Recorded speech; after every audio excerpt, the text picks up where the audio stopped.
Assalamualaikum warahmatullahi wabarakatuh. Saudaraku dimanapun berada, mari kita lihat salah satu video saudara kita yang berada di Palestina. Walaupun dalam keadaan terluka, tapi tidak menghalangi niatnya untuk sholat, untuk menunaikan kewajiban sekaligus kebutuhannya kepada Allah Subhanahu wa Ta'ala. Mudah-mudahan dengan video tersebut bisa menginspirasi kita untuk lebih taat lagi kepada Allah Subhanahu wa Ta'ala. Terima kasih, selamat menyaksikan.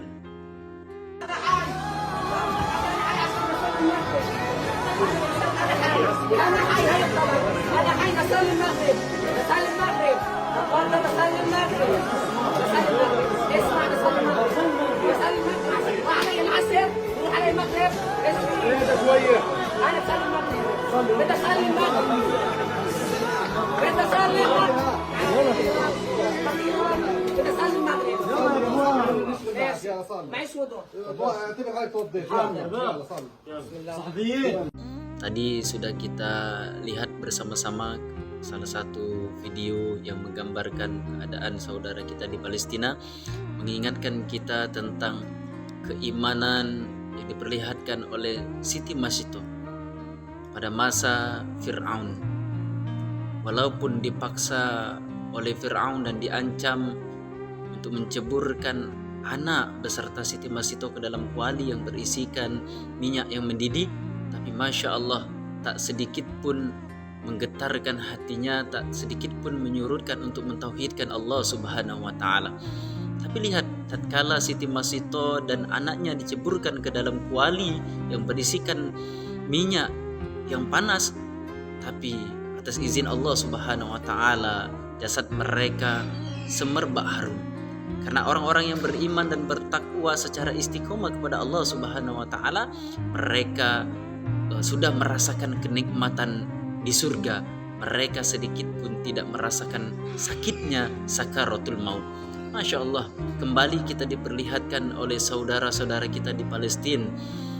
Mereka sedikit pun tidak merasakan sakitnya sakaratul maut. Kenapa? Karena mereka sudah merindukan perjumpaan dengan Rohnya. Banyak di antara kita yang beranggapan bahwa alangkah kasihannya dengan kondisi yang menimpa saudara-saudara kita di Palestina. Tapi kita lupa, sebenarnya yang perlu dikasihani itu adalah diri kita sendiri. Kenapa demikian, wahai hadirin?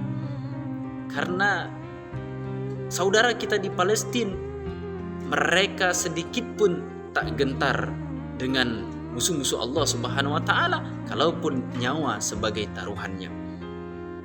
Tapi kita lupa mengkasihani diri kita sendiri. Tatkala kita krisis iman, krisis akhlak, kita lupa mengkasihani diri kita sendiri. Masya Allah, hadirin yang dimuliakan Allah Subhanahu wa Ta'ala. Adik kita tersebut, kalaupun dia merasakan yang mungkin bagi orang lain sangat sakit peluru tersebut, tapi tidak melalaikan, tidak melupakan untuk sholat, untuk mengingat Allah Subhanahu wa Ta'ala. Sementara kita hadirin, kita terlena, tidur, terlelap, kerja seharian di jalan, mencari nafkah, beraktivitas, mencari dunia dan lain sebagainya, sehingga kita lupa, abai untuk sholat, abai untuk mengingat Allah Subhanahu wa Ta'ala. Rasulullah Shallallahu Alaihi Wasallam bersabda, "Awalu ma yuhasabu bihil abdu yaumal qiyamah as-salah, fa in saluha sa'iru amalihi, wa in fasadat fasada sa'iru amali." Amalan yang pertama kali dihisab di yaumul qiyamah adalah solat. Tatkala solatnya baik, maka baik pula seluruh amalannya. Tapi tatkala solatnya tersebut buruk, maka buruk pula amalan lainnya. Maka ayo saudaraku yang dimuliakan Allah Subhanahu wa Ta'ala, ayo sholat. Kalau kita tidak sholat, maka azab kita akan menanti.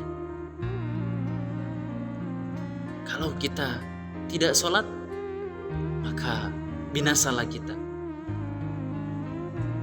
Sebesar apapun mungkin ujian yang diberikan oleh Allah Subhanahu wa taala kepada kita, entah mungkin ujian kelebihan harta, kekurangan harta, ujian keluarga sehingga membuat kita sedikit pusing dan lain sebagainya, tapi ingat, jangan pernah lupakan, jangan pernah melalaikan untuk sholat 5 waktu.